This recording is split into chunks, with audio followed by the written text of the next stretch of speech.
ভাই রে ভাই, এই মাছটা, এই তরকারিটা এভাবে মেখে রান্না করলে যে এতটা মজা লাগে তা খাইলে বুঝতে পারবেন, তাও আমার শাশুড়ির হাতে।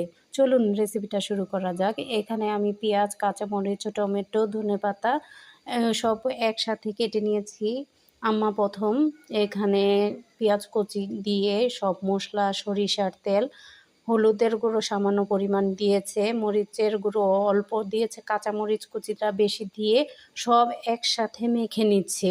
আমি আপনাদের আগে বলেছি যে কোনো মাখা তরকারি খুব ভালোভাবে মাখতে হয়। এক পর্যায়ে যখন মিহি মিহি হয়ে যায়, তেলটাও ভেসে আসে, তখনই এই তরকারির স্বাদটা দ্বিগুণ হয়ে যায়। এই তো এই মাছটা আমাদের এলাকায় কাজুলি মাছ বলে, কার কোন এলাকায় কী নামে ডাকে কমেন্টে জানাবেন।